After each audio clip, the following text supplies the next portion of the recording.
Mahogany. Yes. Terrence. Breaks. Yeah. The Jeff. Astral Planar Adventures.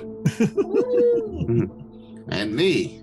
Big fan of the word ass play in what he just said. You got a little selective editing, but yeah, I guess. You're gonna go in and edit so that what Jeff said was ass play. Yeah. Adventures. Ass play adventures. It sounds edited, but I'm gonna choose to believe it. Seems legit. I left the door open. Oh. I don't want to get up. It's so hot. I just want the AC coming in the room. All right, hold on. Shut that door. We've got fun to have. You're gonna have it and you're gonna like it. I really need to throw away that beer can pyramid.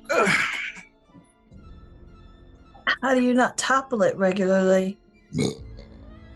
Gross. It's glued together. It's glued together with rancid beer. Ew. I'm kidding. I only drink out of bottles. You know that. They're not clean bottles, but they're bottles. Yeah. Which is arguably a much more difficult pyramid to build. It's true. And harder to clean up. Also true.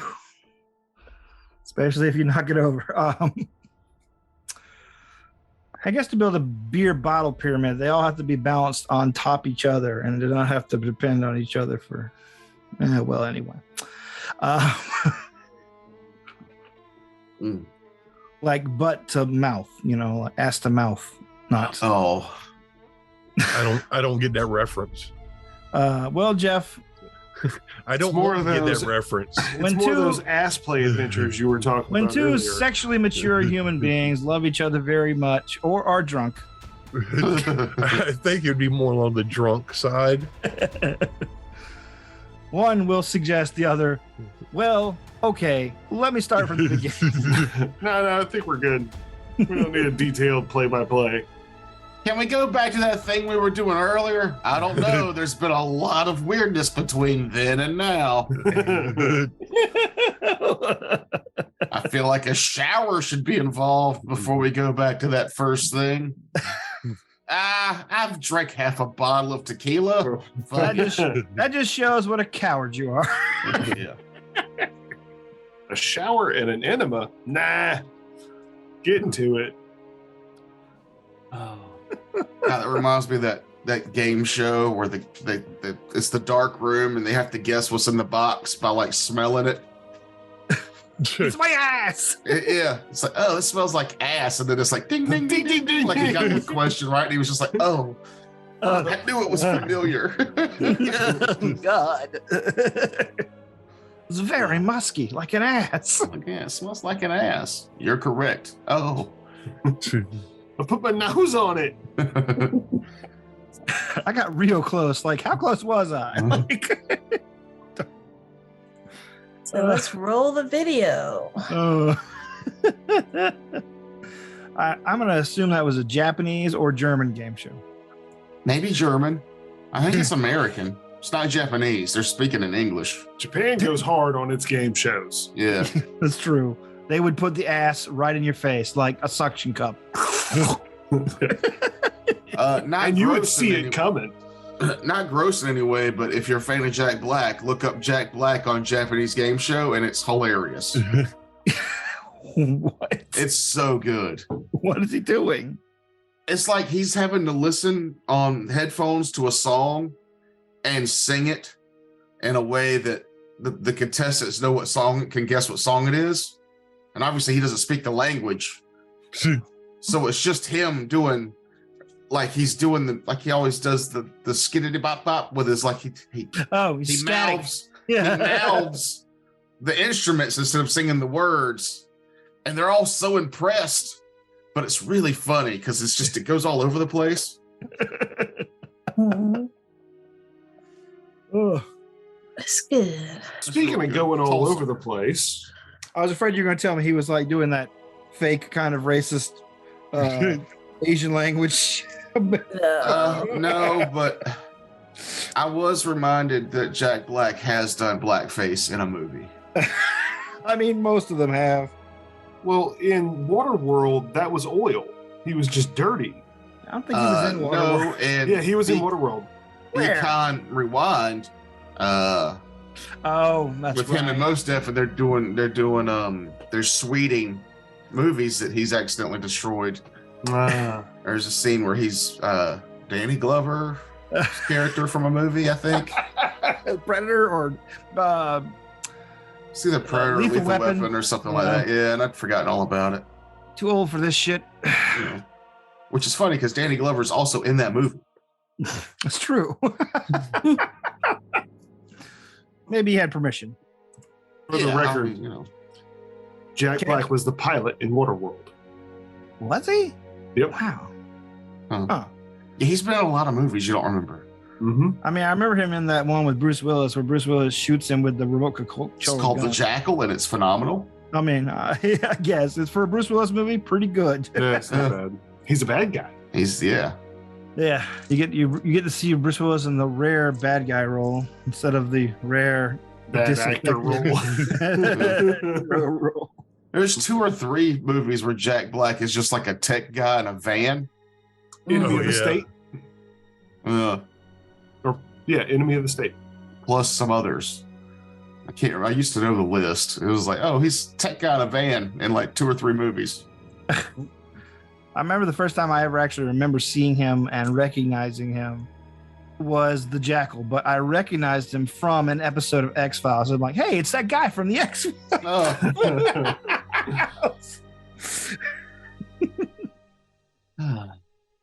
That's what makes the X-Files kind of fun to go back and watch sometimes. Yeah, because that's weird. Like people who are nobodies at the start show up in there, and then they had big people in there in the like their declining years, and then you have people who are just still big now. Like, Yeah.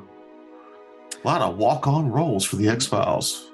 like my favorite episode of X-Files was like a Christmas special episode. It had Lily Tomlin and Peter Boyle as ghosts that were fucking with them in a haunted house on Christmas. My favorite episode of the X-Files is where they cut down the really old trees and it unleashes like a new wave of locusts that kills people. And the whole episode is them trying to keep the lights on in the cabin so that the locust won't come in. It was like a real believable episode of X-Files for me anyway, at that age. And it was scary. The worst thing about the X-Files is probably the X-Files movies, but the only thing I remember from the first X-Files movie is David Duchovny taking off his pants in the Arctic Circle and say, "Please remember, this is the Arctic Circle." On account of he was worried about people seeing his dick, Yeah. Yeah. It was a dick joke. I remember the dick joke from X-Files. He was worried about people not seeing his dick. Yeah, like David Duchovny worried about someone seeing his dick. I don't believe it. Yeah. Because that other show he did was basically just him, right? Yeah. Californication or... I don't know. It's like he's a notorious sex addict, fucking David Duchovny. That was the character in the other show. Yeah. He was a writer who was a horrible sex addict. He had a lot to play with there. Didn't have to dive deep on the old acting shops for that show. Yeah. He had a big menu to work with acting wise. So enough about David Duchovny's dick. Who brought that up? Asshole. Anyway. I don't know. It was Terrence. It was you, Terrence. I know. I wanted to see David Duchovny's dick since I was 16. It's fine. Well, the truth is out there, bud. Yeah. That was good. At any rate, when we last left off, you guys had just basically dominated a small strike team of Githyanki pirates in the astral plane. However, the last few seconds of the combat were suddenly interrupted the oncoming approach of an astral storm. The Githyanki ignored you and immediately began trying to secure the vessel to weather the storm as it is coming too fast to evade.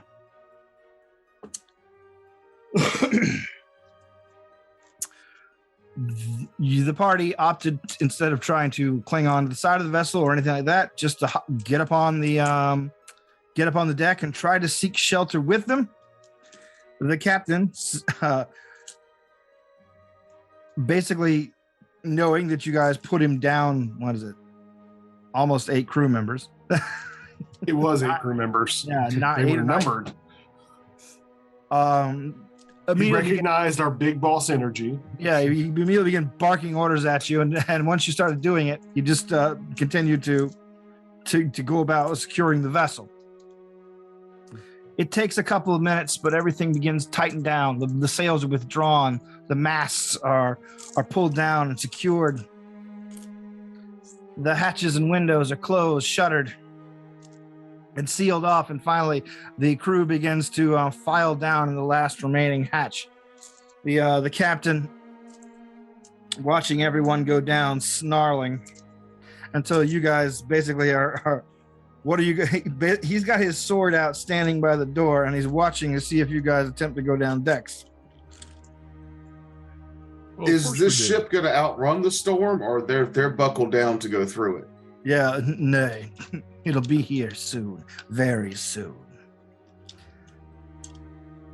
Would you allow us to book passage on your vessel? Book passage. Still, you've shown yourself as worthy combatants. I'll grant you that. But temporary truce? You'll not be welcome down there.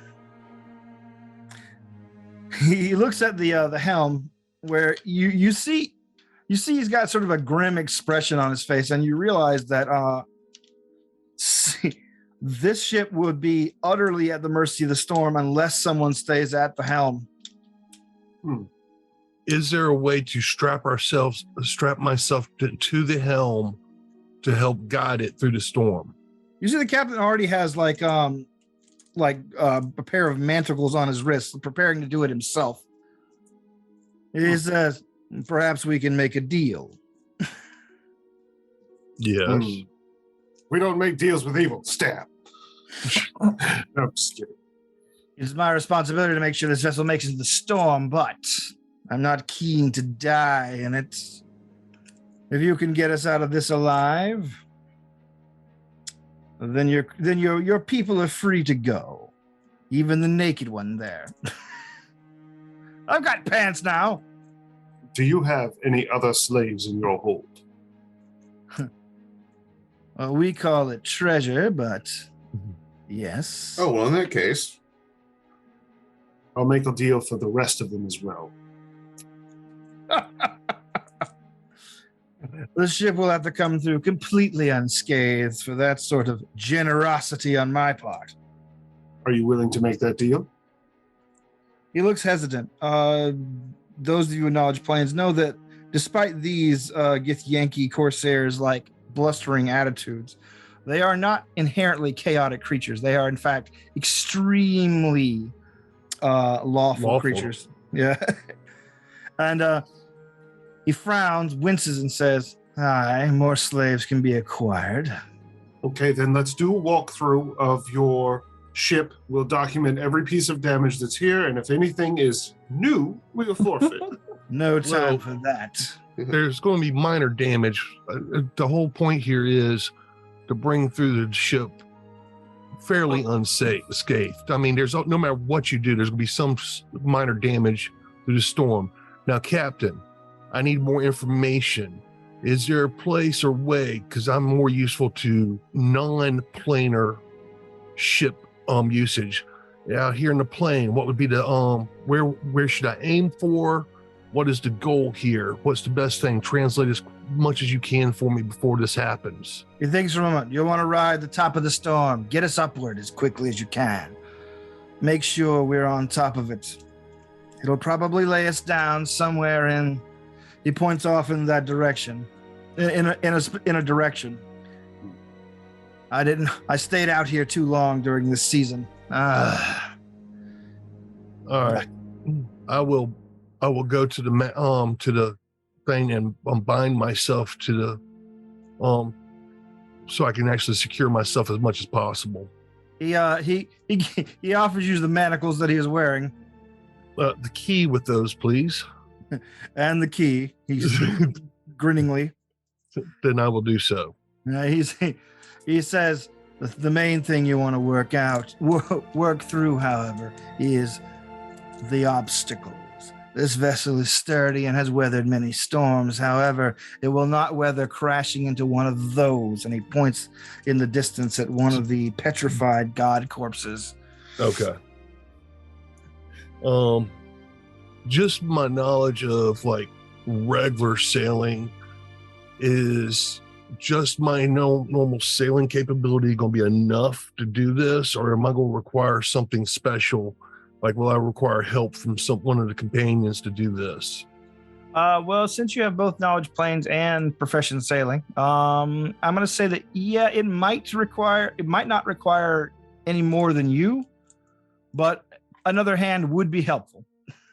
I also have knowledge planes, so I'd be willing to stay up here and help. Mainly as a spotter. So high perception. Yeah. That would be me. Wouldn't hurt. I got a pretty high one too. What's yours? 10. 14. And I can make it 18 for minutes. I just don't want to go down there with the rest of the crew. Well, if he's given his word, he's given his word. Yeah, but I don't want to go down there with the rest of the crew. Well, if you're going to stay up top, you're going to have to lash yourself down. I was planning on that. But I want to lash myself in a way that I can actually be useful and, help. All right. Well, spotters would be useful at either end of the vessel. Fore and aft. Take the 4. Then I'll take the aft. The captain, seeing that you guys have resolved to do that, he looks to the remaining member of the group and says, "Are you coming below decks?" He seems like, why, Zarius, but he seems more deferential to Rhine than the rest. Oh, Miss Lady Godsmack, lawful good paladin. He knows that her words are bond. Also, the Yankee society, not quite on the level of Drow, is pretty matriarchal in general. Right. Mm-hmm. They pretty much worship their god Lich queen. Yeah. Then I would ask, are you going below? I mean, am I safe if I go below? You'll be safe till the storm lifts, and then we'll see, my dear. I would suggest staying above. Just Yeah, I strap think yourself I'm gonna do that. If we were I don't like all the way going that down, we'd all, sounds. that'd be fine. But without us all going down, I wouldn't. Take Not this alone. aged cat man as a sign of goodwill. He looks around at the storm and says, yeah, you know what? Maybe I will see what the galley has on offer. I'll set up somewhere where my strength can be useful, because that's pretty much my best quality in a All right. situation like this. Okay. That would probably be toward the aft, where most of the steering mechanisms are. Well, that's Just where I'll in go. case. Lashed in. Yeah, everyone gets ready to lashed rock. in, tied down as best they can. The captain goes to the last hatch, says, "You fools, brave but fools. Absolutely. Best of luck. Primes." And he shuts the door behind him. I immediately tried to move the vessel to where I can get above the storm as much as possible to ride, almost like the crest of a wave. Yeah. The crest of the wave. The ship's steering mechanisms are the only thing left, and they are partially mechanical, but also partially wheel driven. You see that the center of the helm has a enormous crystal jutting out the center of it, and it's all connected to the huge brass wheel, and you can feel your will kind of briefly just become part of the vessel as you touch it. the keel becomes an extension of your spine. The rudders become part of your legs and feet. You meld with the ship in a very basic animal way, and you think that you can sometimes even see out of the strange demonic masthead at the front in a kind of a doubling of vision. Trippy. The rest of the vessel, you guys who are on the fore and aft, it's just you on the fore, right? Off board? Yeah. And on the aft, you have Ryan and Fidelis.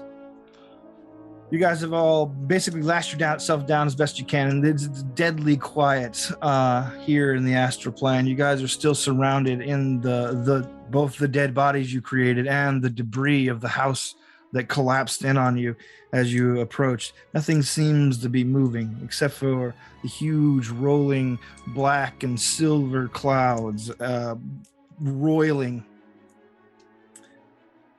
like an expanding explosion out from behind you. And after less than a minute after the door closes behind you, basically it hits you like the wave of a bomb. Wind explodes all around. You can see lightning and a variety of colors exploding everywhere. Wraith begins to grapple with the wheel intensely, and I go ahead and give me a profession sailor check for me. All right. 26. 26. All right, you're able to hold the wheel steady as the first initial shockwaves of the storm slams into you. You're able to, instead of having it go end up and upside down from the plane or from the relative position of the plane that you're on, you're able to angle it up towards the top of the storm and immediately begin climbing on the expanding explosive motion. Those of you on the fore and aft, give me perception checks. 19 aft. All right. 35. All right. 6. Okay. 35. You're able to like look out. You're trained. Your druid training is coming in extremely helpful here, as you're pretty good at making things out in bad weather anyway. Well, my special ability gives me the eyes of the eagle, so it gives me the low light vision and a +4 to perception. So like I'm using magic right now to get that bonus. Okay. Then yeah, definitely you see that you can see the outlines of these huge earthbergs, and they are in the silhouette of the storm's lightning. The dead godlike figures almost come alive. You can see them silhouetted starkly against the storm as lightning arcs all around them, and they take on a more fearsome aspect. And you can see that they are slowly being moved by the storm. Things that would probably not be able to otherwise be budged from their astral space are being slid in various directions by the omnidirectional gusts of wind. At the rear of the vessel, you see what appears to be it's hard to explain it in any way other than a wave of polka dots of various colors being washed out behind you in your wake, Fidelis. Little swirling pools of color that are just basically churning in this void. You see one of the pools of color basically engulf some of the debris that is left behind by your arrival. And you realize this is one of the dangers of the storm. These color pools are active, open portals, gaping wounds into other planes. And you knew if you knew the colors, you could probably tell where they go. The storm progresses a bit more, gaining speed, gaining momentum. Give me another check, Wraith. All right. I got a 24 and Yeah, I'll leave it at 24. All right. You pull the ship hard as the winds change direction on you, attempting to suck you back down below the crest of the storm, but you're able to pull it back up again without too much difficulty. But you hear from the front, I'm just going off your previous check, that there is an upcoming obstacle. You, Wolfboard, see the jutting arm, the size, probably just the forearm and hand itself is maybe 100 stories long. That is basically just curving down as it spins through the storm, moving towards your vessel as if to smash it. Warning! Warning! You hear a dim shout from the front. What are you telling him to do, Oathboard? So it's coming from overhead? Yeah, it's basically it's coming from below decks, basically spinning around towards the vessel. So turn away from it? Left or right, huh? Left or right, but the current trajectory up is going to get you guys destroyed. So turn in opposite direction from it and see if we can squeeze out of it. If it was like a wave, I mean, are we kind of like inside of a wave? Because if it's coming from under us and it's over us, we'll have to go left or right. Here you go. Imagine this is your vessel. If you can see me, everybody can see me. Yep. Yeah. Mm-hmm. Imagine this is your vessel, and this is the godly arm, basically being spun in the storm to do this, which is basically it's spinning like a pinwheel, but you guys happen to be going into one of the flailing arms of the pinwheel. So we need to zigzag. Yeah. All right. I can't remember on boats. And I'm not starboard. No, hard to port, hard to starboard, left or right. Port is left, starboard is right.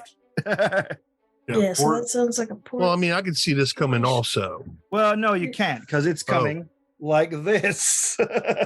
He sees it because he's at the bow. Well, I mean, didn't you say I could see some out the eyes of the demon for Yeah, a little bit. Like I said, it's distracting more than anything. Okay. This is something you have to get used to. Yeah, Jeff, let me do this. Well, I did let you do it, but I'm trying to also figure out what's the best route to take. You gotta trust Oathboard. He's telling you what to do. All right, Oathboard's saying go to port. Give me another check. Okay, I am ignoring Fidelis.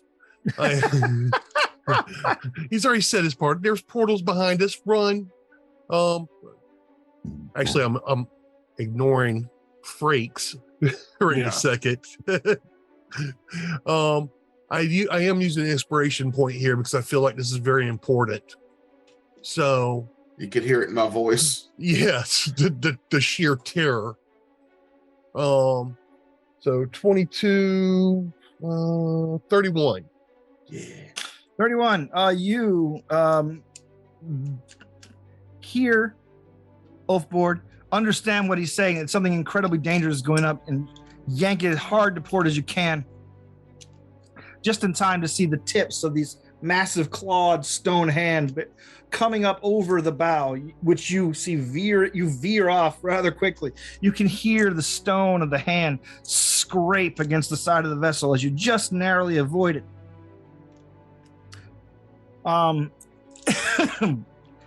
And you can see like one of the fingertips, Fidelis, can see one of the fingertips itself just disappear as it swipes through one of the portals. And you can see, and then finally you can see the massive stone figure spinning off into the void behind you and disappearing into the storm. You're able to catch yourself again and right yourself, heading back up again. This is about 10 minutes into the storm. Oh, then I'm out of my spell. The storm goes on, and you are able finally to get to the top, Wraith. You can see You guys feel the wind lessen as he basically bursts out of the storm clouds. And while there's a lot of it, you can look down below into the darkness, into the swirling, churning, lightning-filled darkness, and it looks like you're finally on an ocean instead of in a airless or in a void.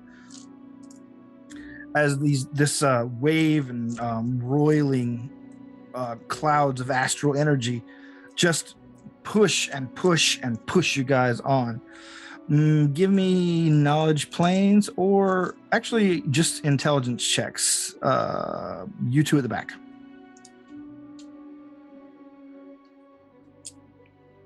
That is a 16. That's oh, Go ahead. natural one. Natural one. Okay. On it. -1. What did you roll? Intelligence, or did you roll knowledge planes? Intelligence, because I don't have planes. All right. How about you, Fidelis? Oh, I just rolled intelligence. If you want knowledge planes, that's Knowledge planes 22. Okay. Well, 22 is actually a little close to where I'm looking for. You spot something roiling to the surface, and it brings back a little bit of memory for you. Whenever the house exploded, that yawning black implosion. It was all black until the very end, when it was black, streaked with bluish lights, like marble, really, like black marble is. And you see a pool that same color that seems to be churning in the wake behind you. That I pointed out. I think that's our way home. That is what my intelligence is telling me. Yeah. My knowledge planes. That seems, yeah. You think that is the way home, definitely. I shout that out and relay it. Does it look like the ship will fit? Give me another knowledge. Give me another knowledge engineering. Don't have that. Okay. Intelligence then? That is a 17 for a 17. All right. You think most of the ship will fit. All right. I suggest if we turn towards that and go through, we can get all these slaves and get Yankee back to our plane. But that would not back. That would not protect the ship, because if the ship, you sure the ship will fit? Most of it? Okay, most of it's not all of it, and we promised to protect the ship and the crew that's inside of it too. Or we can just go ourselves. There's other ways to get back to the material plane. If we go now, selfishly, we could endanger this crew and the slaves.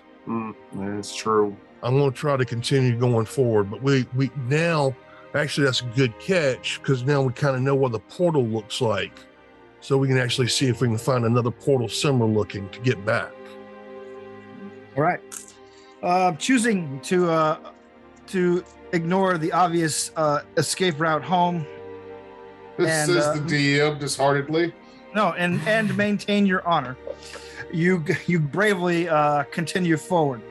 Slowly, the portal to your home plane sinks out of sight and is replaced by others that seem to be churning in the wake behind you.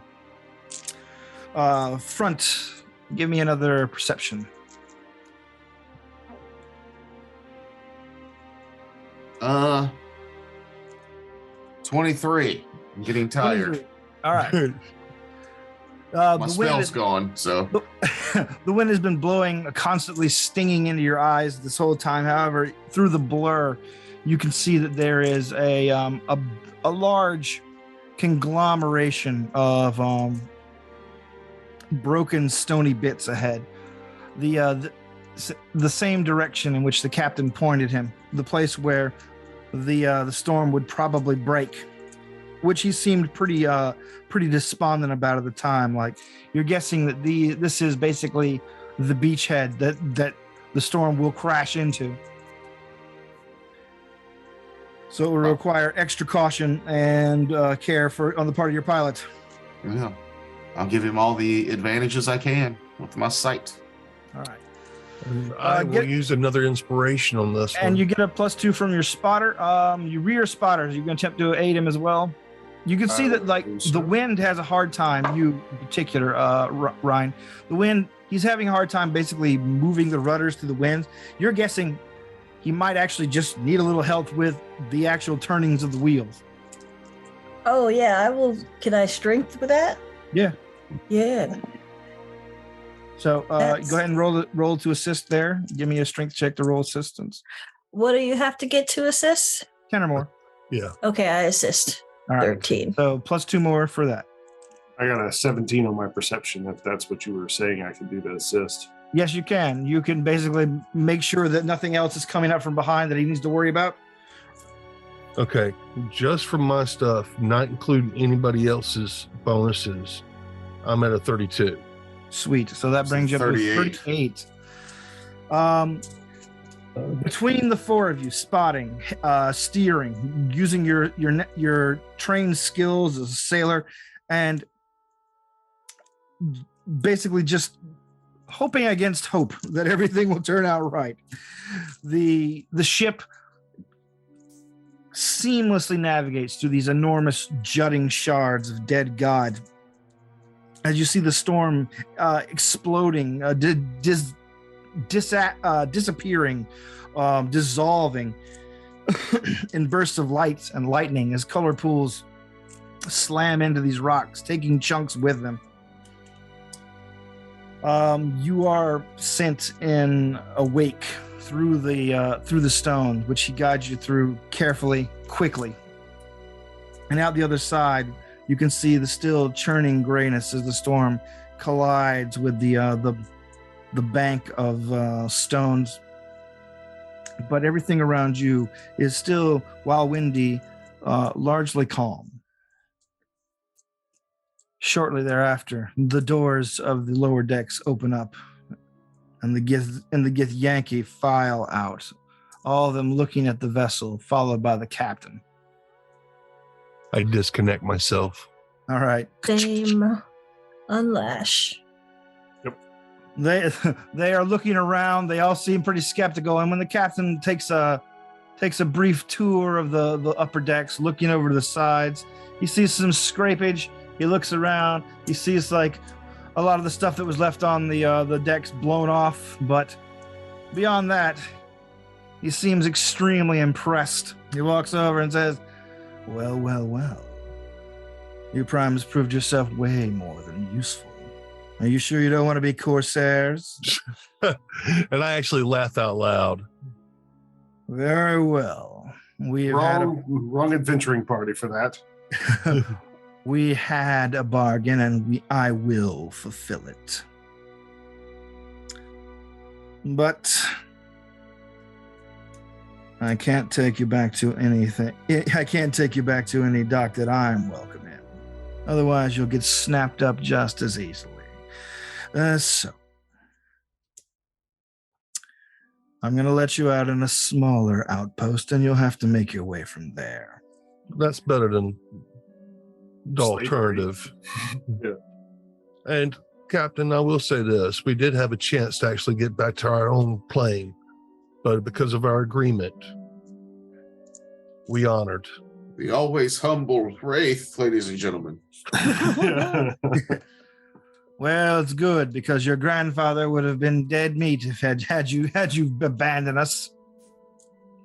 Marcus stumbles up from the front, his fluffy orange tail trailing behind him, his ears twitching. You see he's got a frothy mustache that he wipes away after taking a swig from a big mug. He's like, "Ha ha! That was amazing! I haven't had this much fun in years. These guys are great." He points to He's been drugged. Well, he was a mercenary to begin with. Yes, he seems to be able to insinuate himself in many pretty easily into a crowd of thuggish types. And he just has that kind of bearing. Like he's still the person he was before he was a cat. Now he's just older. They even gave me some armor. And he basically he begins strapping on some very blood spattered armor. He's like, pretty good stuff. Probably needs a cleaning. Oh yeah, have I gotten to? I need to fix my armor. They give you the use of their armor. He's not pleased about it, but he everyone all the crew, to you especially, Ryan, seems especially like either like just low-key spittingly hateful or deferential to you. Mm-hmm. The rest of the captives they have, about 15 or so, are various other people that they've snagged from the astral seas or just taken part. They tell you, you find one dead body amongst them, and it looks at first like a Githyanki, but he's wearing more monastic clothes. So like, the captain looks down at you as you examine the corpse, says, well, you know, we give you all the living captives had you did it. Understood. Glad you do, my friend. And you see, he says, there's also a monster in the box, but we're not giving you that one. What kind of monster, out of curiosity? Oh, I can't open the box. Well, I trust your word, Captain. Good. I'm We not have a s- asking to open the box. I'm just curious. What kind of monster did you catch? We caught one of the squid faces out here. Spy vessel. Ah, No, I would not expect you to give that up. Nay. He's going to fetch a price for us just for the privilege of killing him. The shrimp is, well, it's hard to say how long it is. Like, you know, you sleep for 4 or 5 times after you get tired, but there's no day or night here. There's just tired and not tired. And I will spend time actually speaking to the captain, getting kind of a feel for the social things of the astral plane, mostly trying to learn his get language. All right. That's not hard to do. You hear a lot of it's easy to catch up context clues, and the Gith talk to each other primarily in Gith, unless one of you asks them a specific question, then they will bust into common. The captain will give you some choice phrases if you like. Everyone is keeping it nice and diplomatic. They have a promise to keep. You kept yours, and they are doing the same. They don't sound like they're eager to spread the word of this, but they are following through grudgingly. And after what you think might be a week, you pull up. The vessel pulls up to a huge a place that looks like a massive man in a fetal position. On its back appears to be a small town. He's like, here you go. Your last stop with us. Well, They go thank you, below. Captain. They go below and release the captives.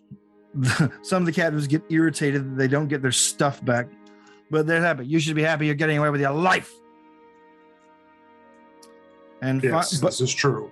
And finally, they basically, like, the captain says, "All right, get off my ship." How many captives did we free? 15. What are their names? All I'm just kidding. right, Jim, Slim, Tim, Kim. I can just insert that from Ted where dude names off all the white girl names. Yeah. Kelly, Brittany, Stephanie. He does it really fast though. Were any of those with an "and" at the end? Yes, there's Ruth Ann, Kelly Ann. Okay. Well, thank you for your honoring of the agreement. Definitely a nod of respect to him, and then continue onward. You may be vile slavers, but you have some honor. I hope we never meet again. It will be a shame to kill you. You should hope that we never meet again, for it would be a shame. It would not be a shame to kill you. It would be a shame for you to die. Just make sure you all charge at me or try to run away from me in a fight. Also throw daggers. Yes, throw daggers. I'll put it right between your eyes. All right. You and the captives basically step off the side of the vessel and begin to fly over to the small town. What is the name of this port, by the way? This port is called Endless Tears. Oh, good. Sounds promising. Hell's Grief. Welcome to Hell's Grief. Endless Tears, the small town on the back of this obviously distressed dead god, is like most things in the astral plane, made out of debris found in the astral plane. Either mortared together bits of stone, cast off wood. Some things are just made of bones of some of the larger astral creatures.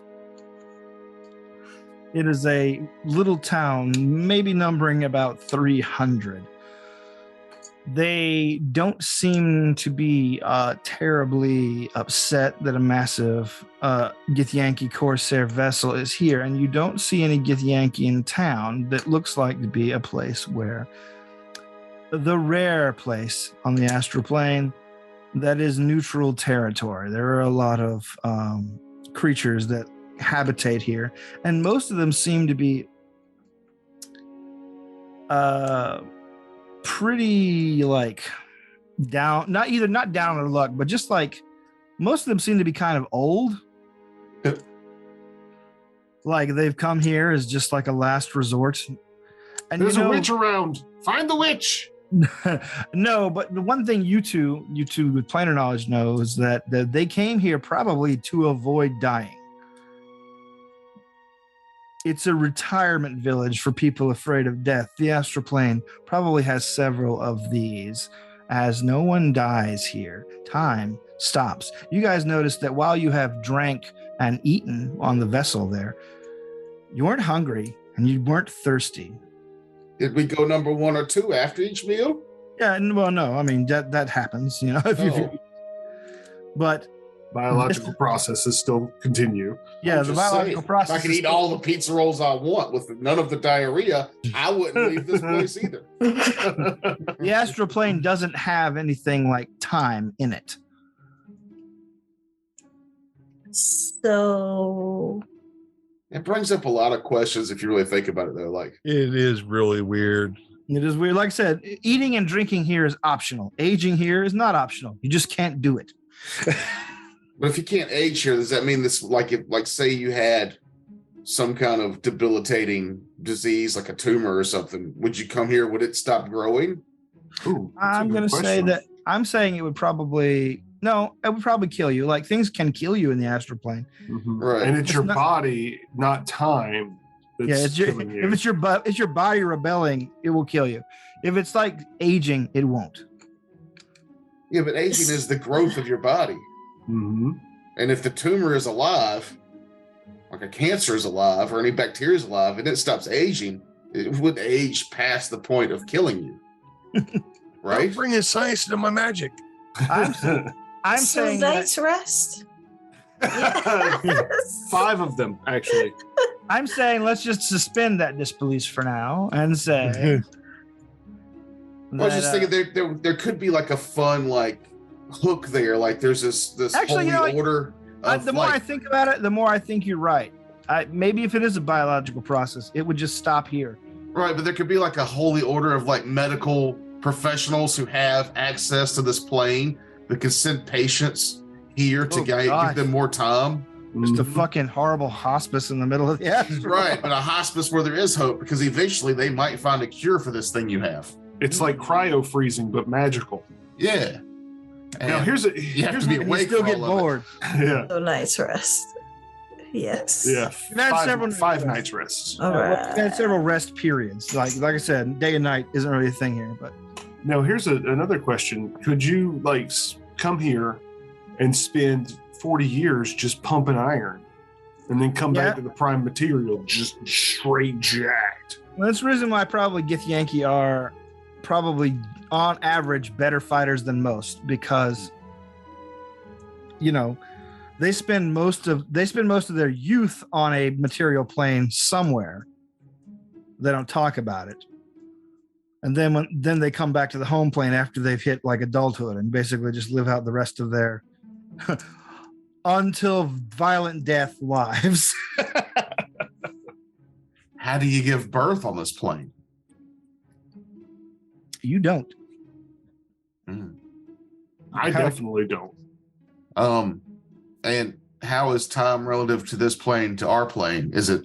No, it still goes on. Like, just the effects of time don't work here. You can be here for 40 years and you go back to your plane, 40 years has passed. You look like you did 40 years ago. So it's almost like a time travel loop.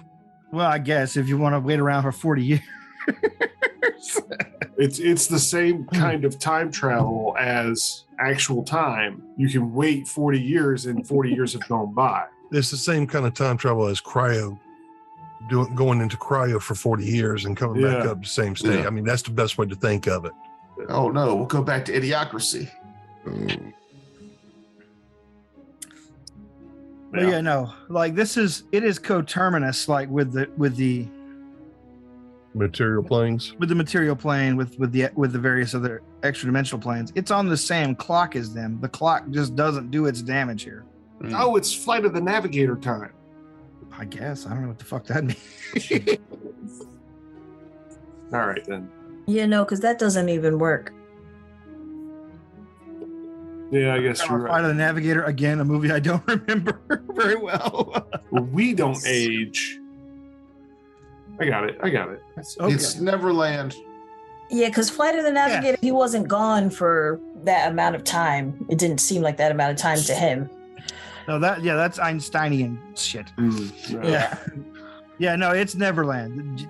Tucker has it completely right. It is Neverland. If you come here a boy, you stay a boy until you leave. And you can fly just by thinking about it. Yeah, that's true. Bangarang. But anyway, Bangarang. Bangarang, Endless Tears is not a Bangarang kind of town. It's a town filled with old people that run cafes, occasionally get news from the prime material planes, and are just trying to live out an existence. Is it called Endless Tears because the god has waterfalls out of his eyes? No, it's called Endless Tears because it looks like the god is crying. But that would have been cool too had I thought of that. I just thought everything was multi-leveled. Yeah. It was just Endless Tears. 100-layer cake, but more. It's weeping gods all the way down. Oh God, I hate to see that dead god. It's just turtle on top of turtle on top of turtle. And what kind of weeping are we talking about? Like a good stoic cry, or is it like those boohoo snotty, like it's just gross to look at cries? Edvard Munch's The Dead God.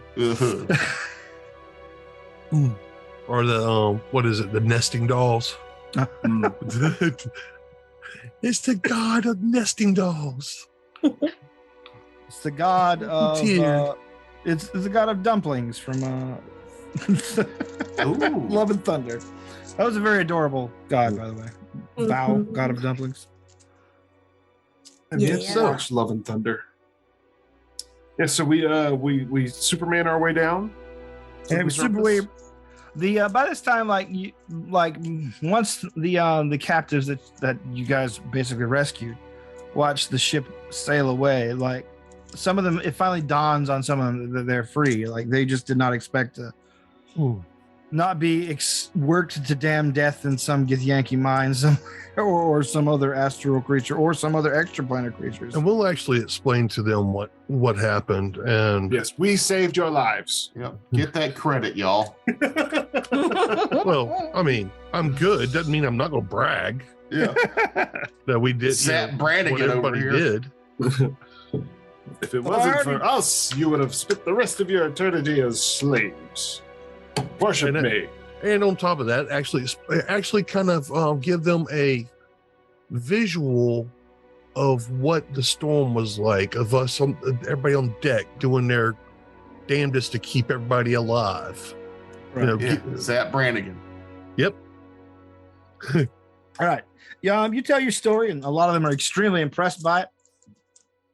Some of them are pretty distraught, like they are here like some of them here are incredibly accidentally, much like you guys.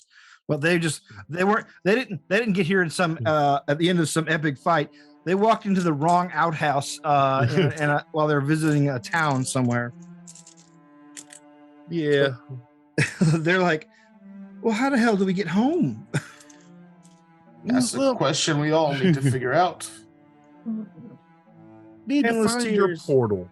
Endless Tears offers very little help in that direction. You see that there is a main cafe here in town. It's an old town cafe. It gets little business as far as the cafe portion. Although people just get used to not eating until they get bored and eat something. So like whenever you get there, and like your mind is still telling you like dinner time, supper time, breakfast time, but like your body is not responding in any normal way. I guess Miller time. My head's kind of picturing like a Midwestern town, old West town, where like there's a big center street. Yeah, it's like it's got a high street. All the buildings are made of basically junk and wood. 24/7 bingo. A lot of rocking chairs. Like it eerily reminds your group of the place that you were trying to rescue initially. Right. The place time forgot. Again. You keep finding yourself in these towns full of old people. I suggest that we find whoever is in charge and see if we can't find some information. A powerful wizard. Okay. The town itself actually has a number of signs. One says, "Welcome visitors. We can't help you." Can't stay here. This is a local shop for local people. Looking for work also while we're doing this. All right. For advertisements. Make a diplomacy check to gather information while you're here in this small town. Well, actually, what I'll do since this Astral Hamlet, I will use my spell. All right. To pick up the city. Yes. I got 27 diplomacy for talking to folks. All right. Well, while you're casting the spell, she is talking. I'll help her while he's doing the spell stuff. Okay. Yeah. You guys find out the easy stuff. Who's in charge here? Where do you go for supplies, etc. Things like that. So I go. Mine's for 5 rounds. What are you looking for? This is just it gives me information for the just like doing a diplomacy check for local information gathering, but I use my perception instead. And basically, just like anything that'd be interesting, like work, anything about portals, stuff that would be interesting to our group, to that kind of stuff. All right. You guys find out between spells and just good old-fashioned legwork. I'm just going to lump it all together. Okay. Between spells and good old-fashioned legwork, that the town is administered by an aged dwarf that is basically like, that came here because they got tired of using a wheeled thing to get around because they don't have any legs. And so the town's mayor is an elderly dwarf that just flies around with, just to avoid having to use the vessel, use a wheelchair, and is basically always up in everyone's business. And he is the one that gives you information, you street level information gatherers, the skinny on everybody else. The town has a number of amenities for visitors that are important. One, yes, they do have a way to contract vessels to get you guys to planes that are more amenable to your needs, particularly the prime material. though it takes a while, they say. Up to 2 months in quotation marks. They say, like I said, we have a clock in town and we remember to wind it sometimes, but sometimes we forget. They tell you that they have a astral guide here with his own little vessel that could probably take you portal hunting if you're looking for a particular color pool. If you know the color pool you're looking for. Hey. We do. And they tell you that they also have an outpost of one of the they lean close and whisper the word factions. What are those? All right, you're a prime, I forget.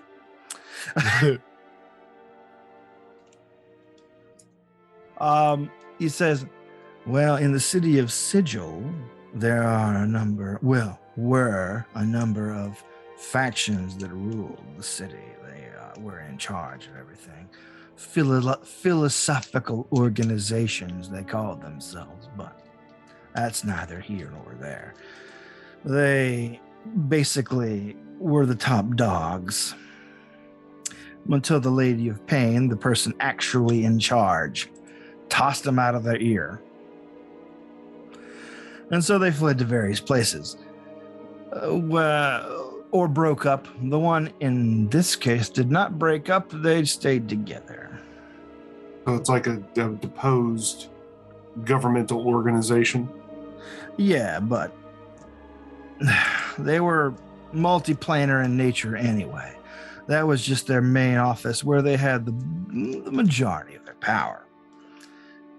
This person talking to you is giving you a lot of information that some of it may be apocryphal. But what do you mean? Apocryphal? You're talking to a small down person about a big city thing, so not all of it's going to be true. It's a rumor mill. Yeah. Well, we got a very small Doomguard faction house here. What faction? The Doomguard. They believe that death is the ultimate end for the universe. They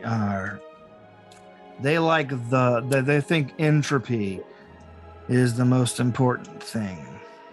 I don't understand. They're good at smashing things and killing people. They're a mercenary group for the most part. Paramilitary, you know what I mean?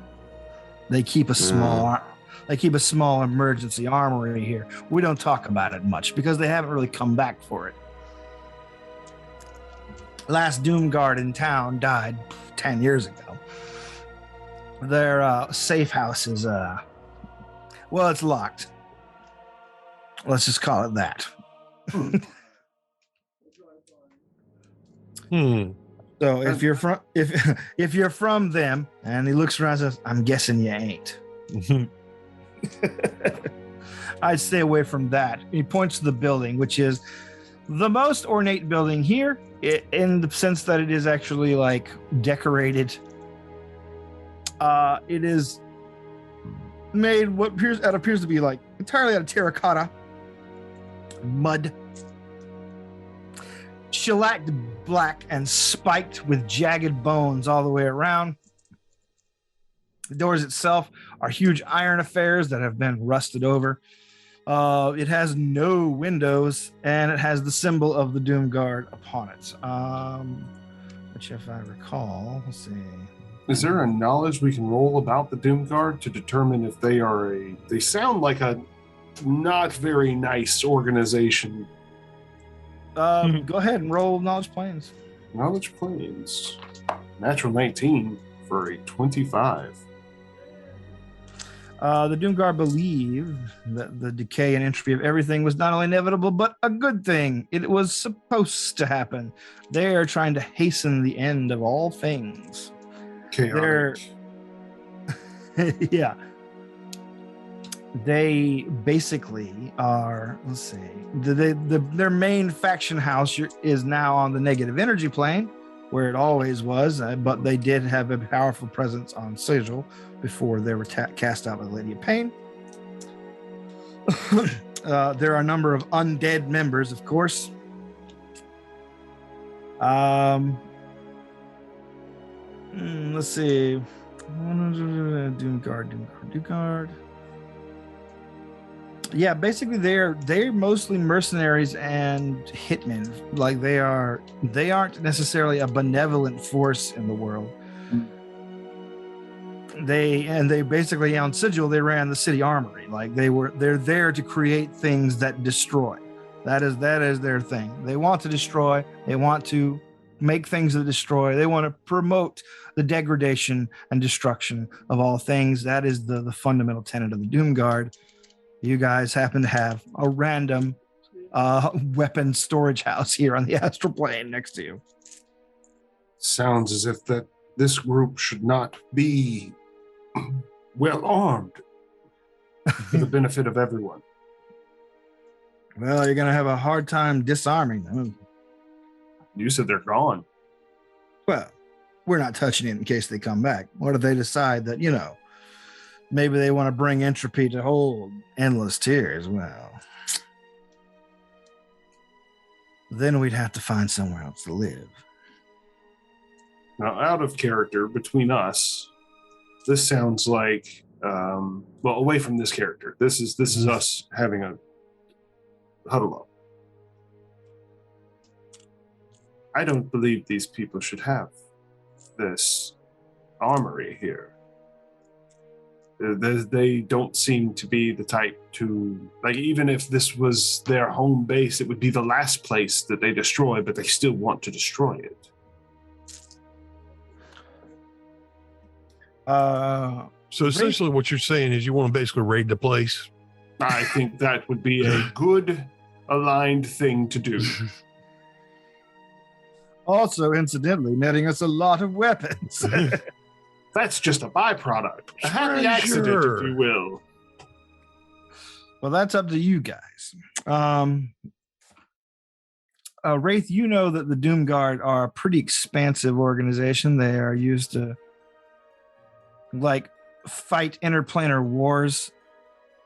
Since you're obviously way more knowledgeable about planes and shit.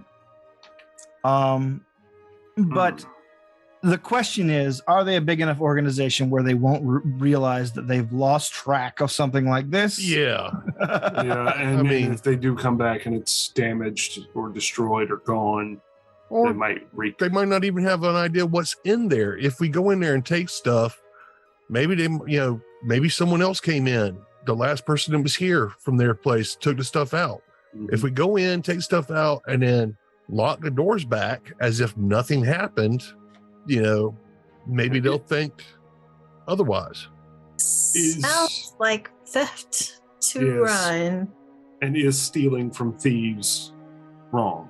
Yes, it's still stealing. Is it? Yeah, it's still stealing. If it has been abandoned?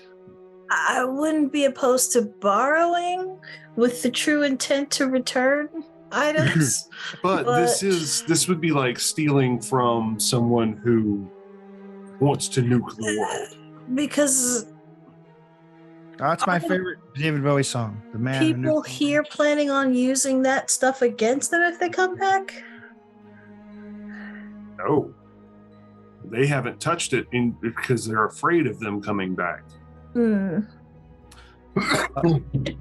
Marcus leans into your huddle and says, "Man, I sure could use a new sword, though." We could look at it as not disarming or arming ourselves, but disarming a greater foe. That was my original thought. I think I've met some Doomguards before. Swell guys, mainly. They're kind of nihilistic, but who isn't? After a few years of doing mercenary work, I probably could have joined up at some point. What? Well, how I feel about this one having weapons. Hey, I have hands again. I want to use them for something, and I only have one marketable skill. Yeah, we're tired of seeing what you use your hands for now. Just because they're a little fuzzy does not mean you need to use them all the time. It's that episode of You've noticed that, huh? Episode of Futurama where the Satan got Fry's hands and Fry got Satan's hands, and Satan's like, they keep touching me all the time. Yeah, they'll do that. Oh God, what'd you do to my hands? I cleaned them.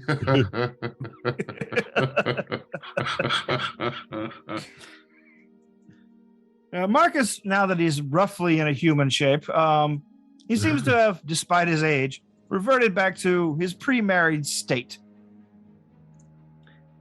He gets along pretty well with most anyone that will drink and talk and tell a good story. He is not an advanced age. You realize that he's just one of those people that probably looked mature when they were like 15 and just stayed that way. Like 40, somewhere in the late mid 40s, maybe something like that. Yeah, he looks like at maximum, you'd guess he might be 58. At maximum. Terrence, since we're still kind of discussing stuff, I do want to get to know the prisoners that came with us. Okay. Kind of get a little bit more story from them, kind of feel where they came from, that kind of stuff. Okay. A lot of them are humans. Some of them are like genasi that have made their way to the astral plane. Some of them tell you that they were point blank kidnapped in a port and actually know where they need to go and what portal will get, what color pool will get them there. But they got on the wrong side of the Githyanki pirates during, card games, things like that. So basically the group you rescued is roughly half planners, half primes. The primes are confused and scared. The planners are irritated and want to get back home. So fortunately, there is a ship that will take you portal hunting. Yeah, well, that's the thing about portal hunters. You find out rather quickly. They want money. And the Githyanki took all their money. So we have to raid this armory in order to raise funds to get these poor people home. Nah, he knows what he's talking about, Marcus. It's the only good thing to do. It's the only sane thing to do. Well, and just to verify, they're looking around town, going through our spells, using them to gather more information. There's technically no other kind of jobs or adventure around here. Oh, there's plenty of jobs and adventure, but the jobs are pretty tedious, and the adventure is not actually here. It's always somewhere else. The job is dishwashing for $15 an hour, which is incredible. Here. As the dollar doesn't exist, nor do ours. Yeah. Yeah. That's your pay for the entire month. That 1 hour. God, washing dishes in a timeless dreamscape would be horrible. So basically what it comes down to, here's what you were faced with. There's one guy in town that can probably help you track down a portal home. You have rescued, and depending on your personal philosophy, maybe even are responsible for the 15 extra captives that you took with you. Mm-hmm. Nobody has any money other than what you guys happen to have on you at the time. And so basically, yeah, that is what you need to decide. Are you paying this guy to find you a way out of the astral plane? If so, what are you paying him with? I know some of you have some cash on you probably still, but... Well, what does he want? He wants what any red-blooded astral capitalist wants: gold. And how much per head did he ask? He says, well, that depends on how difficult it is to find your portal, honestly. So the question here is, are we taking them all back to ours or to where their original world is, if we never figured that out? Well, a lot of them don't know what the original world is, and they have no idea what the color pools even mean or are about. But they definitely don't want to be here anymore, so some of them will volunteer to go back to your world with you.